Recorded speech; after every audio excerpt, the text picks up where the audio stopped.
Casi todo el mundo se enfrenta a la necesidad de tomar una decisión importante de vez en cuando. Casi muchos de nosotros en la vida queremos saber, luchamos para discernir qué es la voluntad de Dios en nuestra vida. ¿Qué quiere Dios de mí? ¿Hay una forma fiable de llegar a conocer la mente de Dios? Dios quiere que le conozcamos, porque nosotros somos sus hijos. Más que eso, Dios no solamente quiere ser nuestro Padre, Él quiere ser nuestro esposo, el novio, con nosotros como la novia.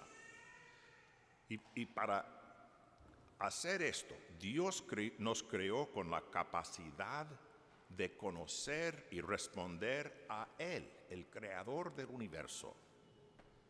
Para hacer esto, Él nos dio el intelecto, la capacidad de razonar y la voluntad, es decir, la capacidad de actuar según lo que conocemos y actuar con libre albedrío.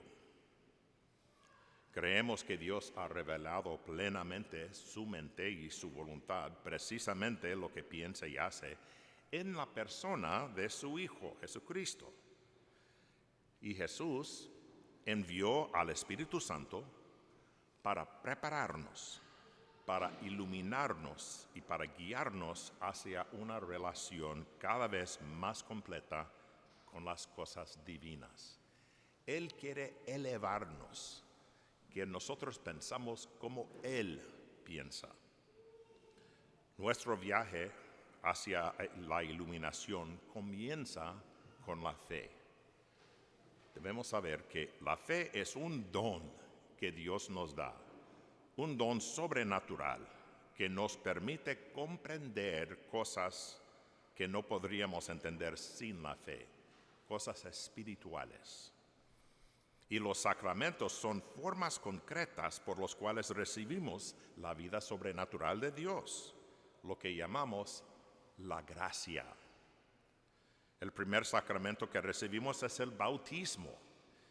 A través del bautismo, nuestra alma es iluminada y preparada por Dios para continuar nuestro camino de fe. Comienza con lo que Jesús llama nacer de nuevo, como seres humanos redimidos. Comenzamos con esta nueva vida por nacer de nuevo por medio del bautismo. En el Evangelio de hoy, Jesús habla de manera bastante fuerte. Para ser su discípulo debemos preferir a Jesucristo más que la familia. Esto es difícil. Tenemos que renunciar a nuestras posesiones. ¿Por qué habla así? ¿Qué quiere decir?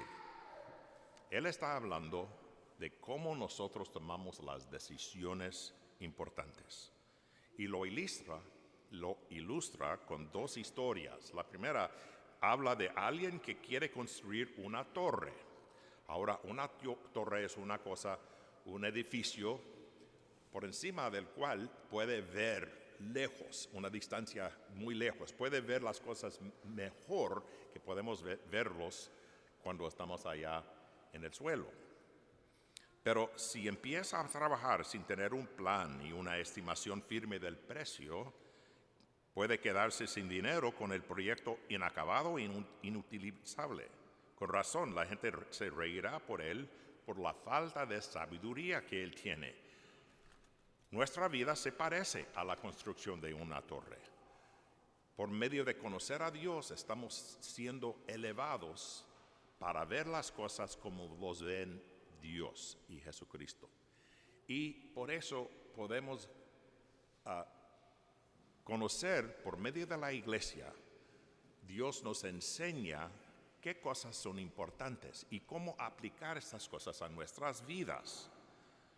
Pero si no conocemos lo que Dios nos ha dicho, ¿cómo podemos tomar buenas decisiones? vamos a perder mucho tiempo sin conseguir nuestro objetivo, es decir, ver las cosas con más claridad. La segunda historia que dice Jesús habla de un rey que planea marchar a la batalla. Un rey sabio averiguará primero el tamaño y los recursos del ejército que quiere derrotar. Si el ejército contrario es doble de grande, lo mejor para él es de hacer la paz con el contrario antes que comience la batalla. Salvarse y llegar al cielo es absolutamente imposible por nuestra propia cuenta. Las dificultades a las que nos enfrentamos son demasiado numerosos. Si somos sabios, vamos a ver que no podemos vencerlas por nuestra propia cuenta. Se necesita una entrega completa a Jesucristo. Tenemos que hacer la paz con Dios por medio de Jesucristo para completar las tareas que Él nos llama. Solo si hacemos la paz con Dios por medio de Cristo, podemos ser salvados. Jesucristo es el Hijo divino de Dios. Y Él vino a la tierra y se encarnó para redimirnos del pecado y para santificarnos, es decir, hacernos vivir en una forma santa como Dios. Por esa razón, Él tiene autoridad para plantearnos exigencias extraordinarias. Por tanto, debemos preguntarnos, ¿queremos lo que Jesús ofrece? ¿Queremos vivir en el cielo? ¿Queremos ser libres del pecado y la muerte? ¿Gozar para siempre en unión íntima con Dios? ¿Vivir en rectitud? Si así es, debemos convertirnos a sus discípulos y aprender de Él. Pero si eso es lo que queremos, Jesús nos está diciendo que hay un coste, un precio que está relacionado con el discipulado. El precio es alto, pero la recompensa grande. Y hay otro factor importante. No tenemos tiempo ilimitado. El salmista pide a Dios que nos enseñe a ver lo que es la vida y seremos sensatos. Solo tenemos una sola vida para conocer la oferta que Jesús nos hace y luego aceptarlo o rechazarlo y aprender a ser sus discípulos. La decisión es urgente porque no tenemos forma de saber cuándo terminará nuestra vida. Podemos esperar una vida larga, pero en realidad cualquier día puede ser nuestro último día. Por lo tanto, somos sabios si tenemos claras nuestras prioridades lo más pronto posible. Así que Jesús no nos está diciendo que seamos negativos en cuanto a nuestros queridos, nuestra familia y nuestros amigos. Lo que está diciendo es que nada debe interponerse entre nosotros y Dios. Esto es el tipo de amor que Jesús tenía por su Padre y que tenía por nosotros. Esto es el amor que tiene un novio por su novia. Y esto es lo que Dios quiere de nosotros.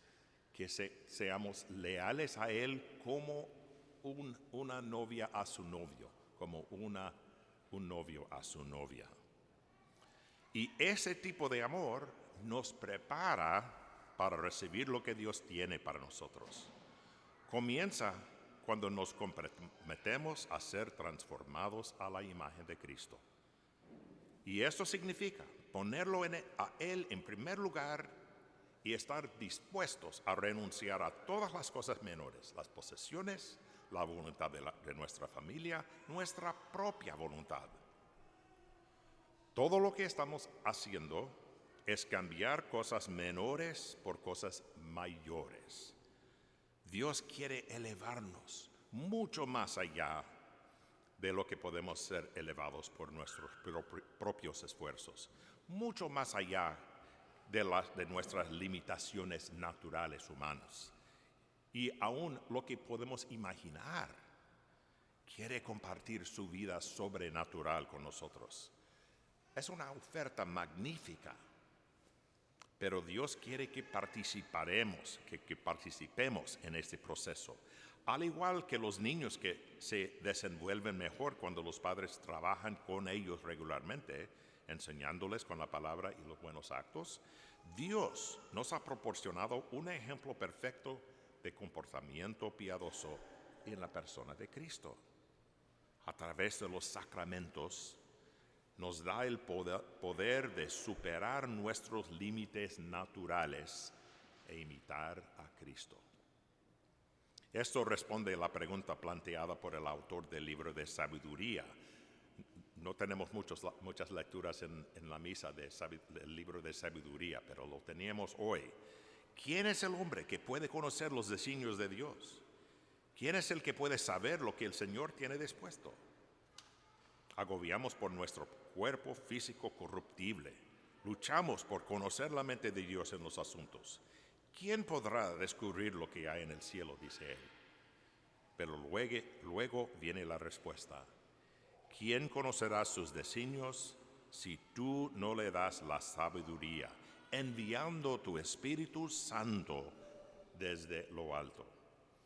Dios quiere que interactuemos con Él. Nos creó a su imagen, a su semejanza, con intelecto y voluntad, con la capacidad de conocer cosas y elegir entre opciones. Nos ha proporcionado la orientación que necesitamos para utilizar lo que Él nos ha dado. Por ejemplo, Él nos ha dado el conocimiento. El conocimiento, leemos de todas esas cosas en el libro de la sabiduría. El conocimiento es la capacidad de discernir lo que son las cosas realmente, de hacernos una idea en nuestra mente que coincida con lo que realmente existe. Esta es la definición de la verdad. Obtenemos el conocimiento a través de nuestros sentidos, pensando en lo que sabemos, aceptando por fe lo que Dios ha revelado por medio de su iglesia. Por nosotros, los discípulos de Cristo, el conocimiento de la capacidad de juzgar las cosas según la conformidad con las verdades reveladas nos ayuda, porque por medio de su iglesia, Jesucristo nos ha enseñado las cosas que son importantes y nosotros podemos conocerlos y usar este conocimiento para guiarnos en la vida. La comprensión es la capacidad de ver el panorama general, de ver cómo encajan las ideas, de captar más plenamente las verdades de la fe católica. Y la sabiduría es la capacidad de valorar adecuadamente las cosas que queremos por la fe. Eso nos permite ver todas las cosas en su lugar correcto, de modo que podemos ordenar más plenamente nuestra relación con Dios y el mundo creado, y tomar decisiones sabias sobre cómo pensar y cómo actuar. Juntos, esos dones producen la prudencia, es decir, la capacidad de tomar decisiones acertadas. A través de la recta razón, vemos las cosas como realmente son. Cuando aplicamos la recta razón a nuestras vidas, podemos discernir la mejor acción a tomar en cualquier circunstancia. La prudencia nos permite prever lo que puede resultar de nuestras palabras o acciones y elegir o escoger las que serán más eficaces o los que harán más bien. La mayoría de las veces tenemos que enfrentarnos a la vida tal y como nos sucede. Respondemos lo mejor que podemos, pero si somos sabios, trataremos estos acontecimientos con prudencia. Reunimos la información, buscamos y actuamos. Como cristianos, nos esforzamos por hacer todo de eso a la luz del Evangelio, tratando siempre de discernir la voluntad de Dios, sus prioridades, ayudados por la gracia. Todos tenemos oportunidades de hacer el bien que son reales, pero potenciales. Confiando en la ayuda de Dios, la prudencia sobrenatural puede hacer que esas oportunidades se conviertan en realidad, al imitar a Cristo, nuestro Señor y Maestro. Y si vivamos nuestras vidas así, Jesús, por medio del Espíritu Santo, nos va a elevar nuestros corazones, nuestras mentes, para que tengamos la mente de Dios, conocerlo mejor y prepararnos para ser la novia de nuestro amado novio Dios.